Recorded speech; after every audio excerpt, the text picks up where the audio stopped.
是 Judy， 欢迎您再度收看589操盘笔记，让操盘人带你走向财务自由的目标。我们今天又请了我们的特别来宾，来自于 P-Gym 那个保德信大中华基金经理人陈顺金陈协理。陈协理你好，麻烦你做一下自我介绍。好的，各位大家好，我是 P-Gym 保德信大中华经理人陈顺金，今天很高兴来到589操盘笔记的现场，跟大家分享投资的心得。谢谢那个顺金，他已经在前2个礼拜跟我们介绍过了台湾的总体状况，然后上个礼拜介绍了大陆的状况，那接下来要给我们介绍美国的情况，对不对 ？OK， 我们请导播帮我们插一下那个字卡的部分哈。那这边我们来看，投资人想问那个陈协理什么样的问题呢？就是最近一直听到Fed一直在升息，然后一升息股市就跌了，大家都跌得心慌慌的。所以说呢，有些投资人想问一下，就是说他要去预测下一次联准会会做什么决策的时候，他想知道说美国联准会他到底在做升息或降息的时候，他会考虑哪些因素呢？你可以跟我们投资人分享一下。好啊，其实在Fed 就是美国联准会，就是相当于台湾的央行。其实，在考虑他们的经济活动的决策来看的话，其实就是3个最大的因素。第一个就是物价。那其实，在前2周的时候，我们有跟大家讲说，其实物价呢，其实就是看所谓的 CPI 消费者物价指数。再来呢，他会考虑就业的状况，那这边就是看失业率的一个情况。第3个呢，他会再考虑经济成长率那这个就是我们上次讲到的 GDP。所以呢，为什么我们在前2次中，我们会先从强调GDP 跟 CPI 就是这个主要的因素，就是各国央行其实在考虑所谓货币政策要升息或者是降息的时候呢，其实是看这2个是最大的因素。OK， 所以大家知道咯，如果你要知道后面Fed到底要不要升息的时候，要仔细注意，就是说美国在公布的这3个指标的部分。对，这3个是最重要的。OK， 好，那接下去我们看一下那个联准会最重要注意的经济指标，刚刚那个已经说过了，就是所谓的物价、就业跟经济成长率，这我们刚才已经先讲过了。好，那接下来我们看一下，既然这3个是最重要，那最新的美国的 CPI 是怎么样的情况呢？其实如果大家最近在媒体报道，或者说从今年开始来看的话，其实呢CPI 就是大家非常关注的焦点然后呢，我们可以看到说5月的 CPI 在美国是到8.6%，好高哦！如果大家在前2个礼拜有看到台湾我们在讲的话，可能只有大概3点多个%，在3到4个%左右，所以大家可以看到说，其实美国是台湾的一个接近1倍那大家可能会觉得说，这个数字来看，其实对消费者是非常非常有感的，因为消费者在看的时候呢，他可能只会记住少数几个对于自己最切身的一个项目，譬如说像石油油价，你去因为很多在美国很多要开车嘛，对，那我不知道大家有没有去看新闻，就是说可能连去抢奶粉的新闻都跑出来了，因为买不到，或者说他去买食品的时候，发现食品的价格都已经跑上来了，所以其实对消费者来讲呢，CPI 8.6% 是一个非常高的，你可以想象说，如果你的薪水没有涨超过8.6% 的话，就是你的薪水老板没有增加你10% 的话，其实你就等于是说你的感觉就是你被减薪了，所以它是非常影响非常大的一个情况。所有的上班族都知道，老板要加你10%的薪水，其实不是一件很容易的事情。对，这也是为什么 Fed 非常非常关心物价的一个原因因为呢，这个是非常关系到民生的情况。那我们可以看到图卡上来看的话呢，其实过去美国的物价算是非常非常稳定的，大概只有在08年那时候来看的呢，它有一段时间是一个比较高的一个情况。那之前来看的话呢，其实都大概在2% 上下左右。所以呢，其实不仅是台湾的消费者，连美国的消费者在过去的10-20年，他可能都没有经历过所谓高物价状况，会怎么办？大家都会想说，反正都有国外可能便宜的石油，或者是中国输入便宜的一个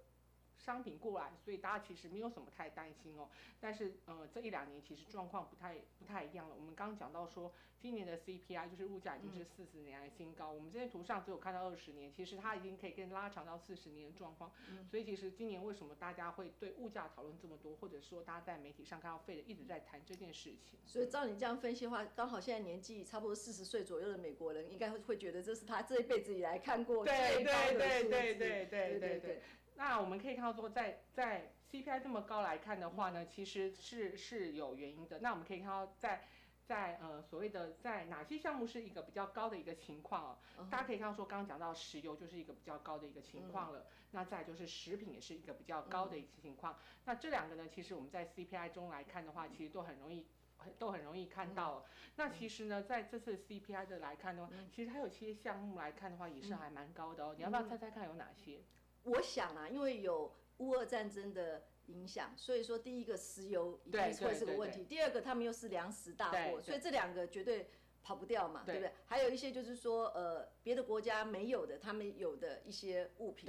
最上游的原物料这个地方可能会受影响。因为刚刚 Judy 讲的呢，其实大家都有猜到，所以呢，其实大家看到5月的 CPI 创4年高，为什么会这么惊讶？主要是因为有些项目大家没有想到，哪些项目呢？二手车。二手车为什么会飙高？大家就想不通为什么，是不是我没钱，所以我要去买个二手车？大家会想说奇怪，不是看到有一些东西库存还蛮高的，零售品的库存蛮高，为什么二手车呢会去推升呢？还有一些就是旅游出行，大家解封想出去玩想疯了，相关旅游出行的价格也跑起来了。这个我可以想到，像我现在想去旅游的时候，发现那个的整个旅游支出费用可能会是我们疫情之前的上倍都有可能。对，所以这个呢，就是刚 Judy 讲的石油跟食品，大家有想到，但是有些意想不到的项目来看的话，它也推升了物价的一个情况。所以整体看起来就是说，全球都面临一样的情况，就是高油价还有高粮食嘛，对不对？对。高粮食价格 ，OK， 那这也是可以解释到，就是说为什么国内民众都会感觉物价通膨，可是如果你再看到美国数字的话，你可能会觉得我们还算中间的数。对，就像我们在之前我跟他讲的，你觉得台湾好像影响很大，但是你看到美国他们的消费者影响是更大的一个情况。我可以体会到他们的艰苦了。OK， 那除此之外呢，还有什么指标会去就是影响到它的物价的部分呢？其实主要还是在于食品跟石油跟粮食的一个部分是一个比较大的一个情况哦。OK， 那好，那我们接下去看一下，就是说第二个那个投资人讲的就是说既然我们已经知道现在面临了所谓的高物价、高通膨的话，那联准会之前已经在1到6月这个地方已经都做了一些升息的动作。那投资人想知道啊，有些报纸上写的好夸张，说要利率要一路涨上去，至少要到5%才停，会是这样子吗？那联准会后续可能会做什么动作？我们投资人可以先规划吗？可以啊，其实联准会在这一次应付物价上来的时候来看的话呢，它大概有2个比较大的工具，一个就称为所谓的缩表。那我觉得这边也不用跟大家讲的很多专业的名词，大家可能可以简单的说，缩表就是把钱收回来，因为过去几年联准会是在放钱的，它现在所谓的缩表就是要把钱收回来。然后第二个呢，就是所谓升息哦。那我觉得大家呢，可能也不用说我现在身边可能也没有什么研究机构啊，海外的研究机构告诉我会升多少。其实大家可以在一个去看所谓的期货的一个预测哦。那我们可以看到说，其实现在在市场上呢，很多东西都可以去做一些大家可以做一些观察哦。那今年来看的话呢，我们联准会做升息，然后会多次的升息。那另外来看呢，其实市场上还有担心的是，CPI 上来是会延续到一个比较久的时间哦。那这样子会造成股市也会造成一个比较大的一个波动的一个情况哦。那刚刚Judy有问到是说，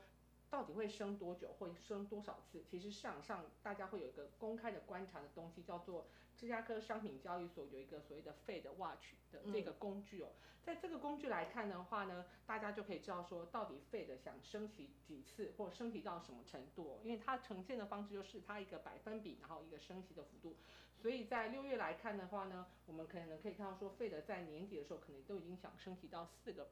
以上了。这样听起来的话，市场的跟市场的预测来讲的话是差不多的水准左右咯。对，其实因为市场上呢，也是大部分去看这个公开市场的一个指标，就是说到底会升息，再升息11码，或者是13码，或者是15码，其实都是会参考这样的一个数据的。OK， 那谢谢陈协理的解释。接下来我们看那个还有投资人的问题，就是说，那既然我们都已经知道Fed的动作，后续还是要去做一个那个升息的动作，那我们在投资上有什么要特别注意的地方吗？对啊，其实我觉得大家应该最需要的、想要知道的是说，投资上到底在一个升息的环境之下来看的话，可以做什么？但是我觉得呢，这边来看的话呢，在升息的环境之下来看的话，大家可能会要想到的是说，物价上来了。那我们之前有讲到说，如果你能找到产品价格是上涨的行业，可能就会是一个比较好的状况。但是对股市的投资人来讲呢，他可能会讲说可能会抑制需求，所以呢，大家又会比较担心说需求是不是会做缩减，所以这时候在股市的投资上就要比较小心一点了。OK， 我们请导播帮我们切下那个图卡，就是刚刚陈协理讲的意思，就是说因为那个通膨跟升息本身就会压制整个需求的增长，然后因此对股票市场来讲的话，它就会因为资金的收缩，所以说投资的难度就会比较高。那通常就是说，如果我们因为通膨的因素，我们如果可以去选择一些原物料股这个地方，再做一个适度的投资。好，那